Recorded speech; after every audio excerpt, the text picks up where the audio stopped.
Bloomington Police Department officer carried out an arrest of an individual while that officer wasn't wearing a mask. That created a lot of outrage sparked by an individual by the name of Patrick Saline, who recorded the incident and put it out on social media. And then a lot of people on social media got outraged, and the IDS took the story. And I'll link the IDS story in the description, and you can look at the story, watch the video, or read the story, look at the video, and come to your own conclusions. I want to talk about, in particular, the response that BPD put out in the form of a statement, which was posted on Facebook. I'll link the statement in the description so you can read it for yourself. I'll read the beginning of the statement, which is as follows. It says, quote, "The Bloomington Police Department has received several inquiries about the guidelines that officers must follow with regard to the wearing of face coverings. Officers of the Bloomington Police Department are required to wear masks when responding to calls for service in which they must enter buildings. Officers are also required to wear masks when interacting with members of the public outside in areas in which maintaining appropriate spacing of at least 6 feet is not possible. However, there are certain emergent calls that officers respond to in which the exigency of the response does not allow officers the necessary time to don a mask prior to engaging with individuals involved in the call."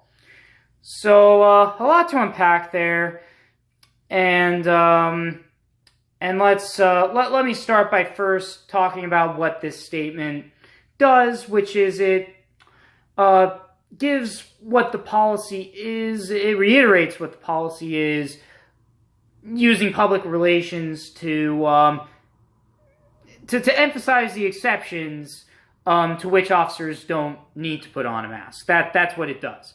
So verbatim, it gets correct the guidelines that the officers are under. In particular, the mandate both the state and local ones provide exceptions to the mask wearing order, and the exceptions. I'll read the one at the state mandate. The local exception the exception provided at the local level is acknowledged. It was kind of a question mark in IDS as to whether the exception was a thing at the state ordinance, and it is. So I'll read that.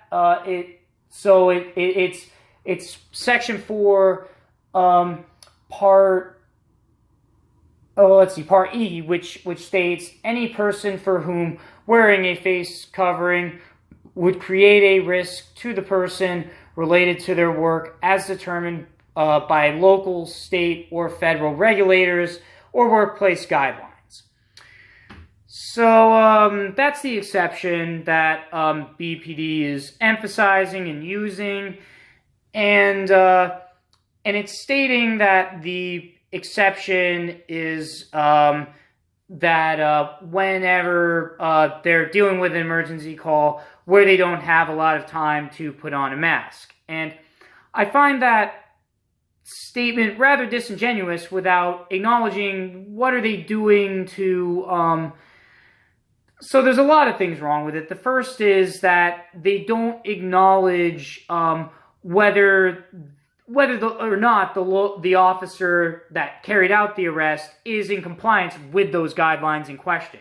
It doesn't say anything about whether that officer was in the right or in the wrong. It just says what the policy is. It doesn't even mention whether the Bloomington Police Department is doing anything to discipline that officer. It would at least be nice to say whether the officer's been consulted and told otherwise.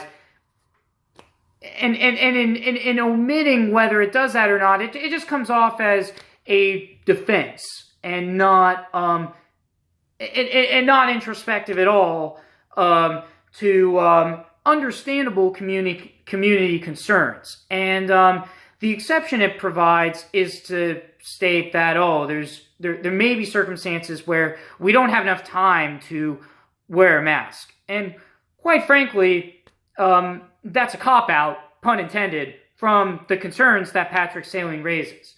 In particular, it doesn't take a lot of time to wear a mask. So let me demonstrate. I have the mask currently in the table, and this is the amount of time it takes for me to put on a mask.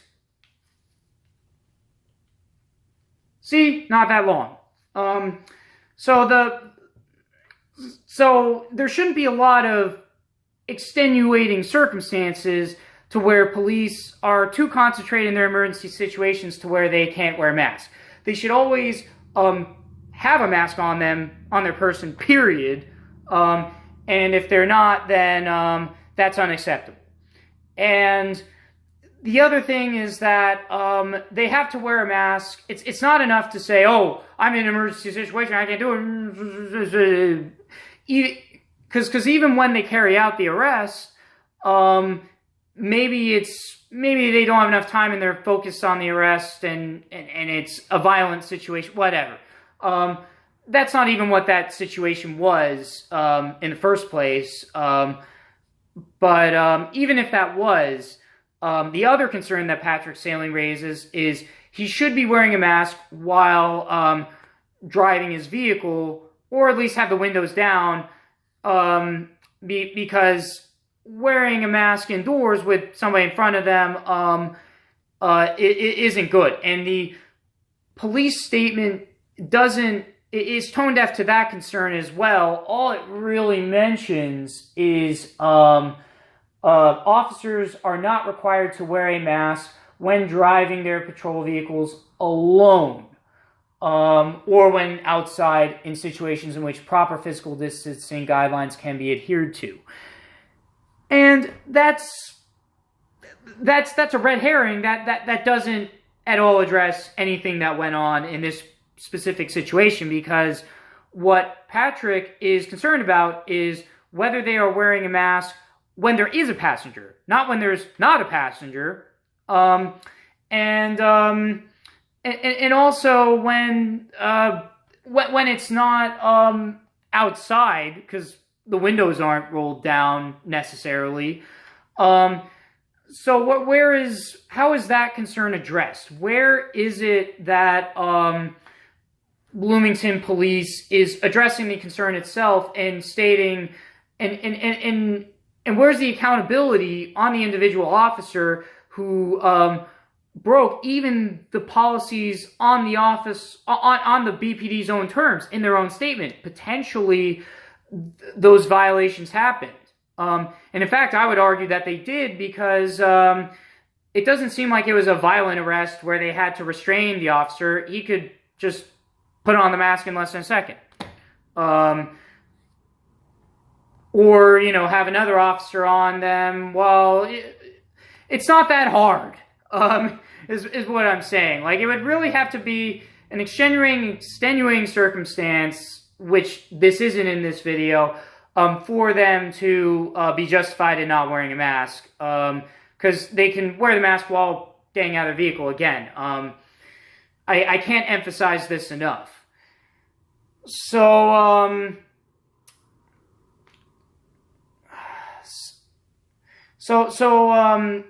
all I'm asking is, where's the accountability?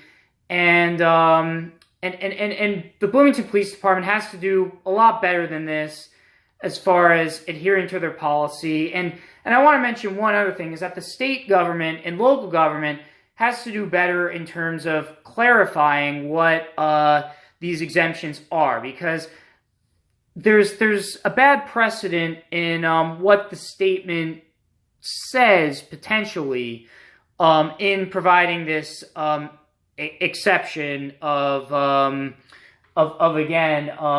emergency situations in the line of duty as local regulations and policy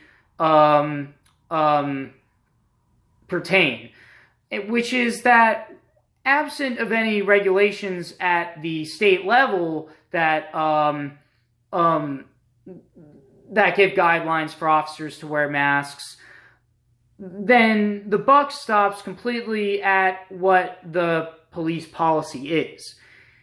And that sets the precedent where the police can just say, oh, like every single arrest, essentially, that it becomes a concern is an arrest where it's an emergency circumstance and we don't have to really do anything. There has to be state regulations and not just relying on the discretion of the officers.